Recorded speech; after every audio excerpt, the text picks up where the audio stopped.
2,000 years ago, on April 15th, one of Jesus' disciples, now from my amateur point of view, let me put it to you best I can.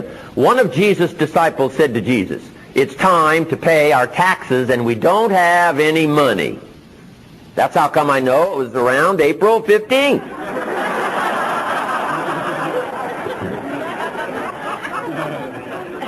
That's close.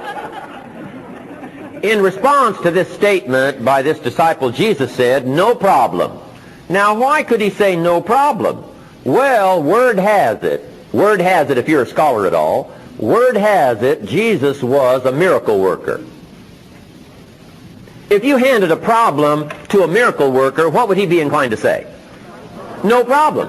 You got to hang out with people like that. I'm telling you. Miracle workers. I belong to a little small group. We do business around the world. These guys are all miracle workers. What an incredible group. If you handed any of them a problem, guess what they would say? No problem. They'll read how many books to solve it? How many that it takes. If they need to consult, how much consulting will they do? As much as it takes. How early will they get up? As early as it takes. So it is no problem. You got to hang out with people like that. You cannot believe the thrill of being associated with miracle workers. People who will do whatever it takes to get the job done, perform miracles. Jesus said, "I'm telling you, it's no problem." He said, "It's going to be simple. This time to pay taxes and haven't got any money. It's going to be easy." Must have been to my seminar.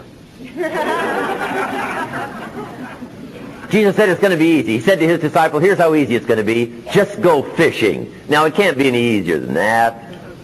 And especially for this disciple, his name was Peter. And Peter was what? A fisherman. Now, if you can fish, and you should fish, and you don't fish, that's how come you get no miracle.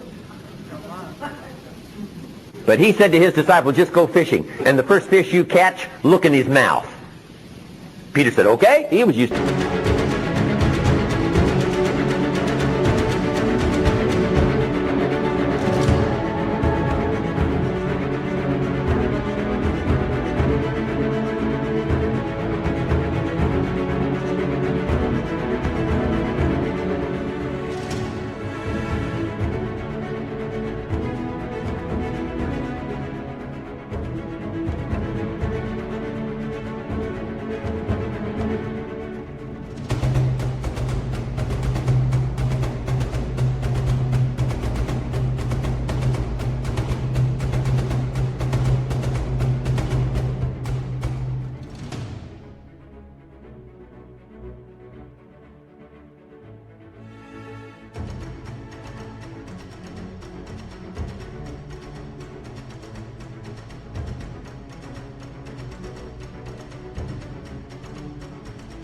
To strange things happening. Peter goes fishing, catches the first fish, looks in his mouth, what? Coins. Coins in the fish's mouth. Peter says, "Wow, coins!" And he starts counting and adding up the value of these coins. Guess how much it added up to? Exactly enough money to pay his taxes and Jesus' taxes. I'm telling you, Jesus did pay taxes. Now the question is, should he?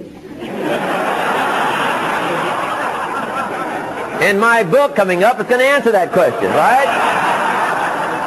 Yes, of course. Jesus and kids should pay taxes. Everybody has to pay. Now, what do we call coins in the fish's mouth? Here's what we call it: a miracle. And here's why we call it a miracle: simply because we don't quite understand how it works. That's all. It doesn't mean it doesn't work. It means we don't quite understand how it works, which is true of all miracles. And most of us, all of our life is a miracle. I'm telling you. Here's the greatest miracle of all. God says, now I'm an amateur on God too, but let me give you my best shot. God says, "If you'll plant the seed, I'll make the tree." Wow, you can't have a better arrangement than that. Number one, gives God the tough end of the deal. What if you had to make the tree? That'd keep you up late night trying to figure out, how do you make a tree? God says, no, leave the miracle part to me. I got the seed, the soil, and the sunshine, and the rain, and the miracle of the seasons, and I'm God, and I can do all this miraculous stuff. I just have reserved something very special for you, and that's what? Plant. That's it. Not chant. No, you don't have.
To chant and sleep under a pyramid. No.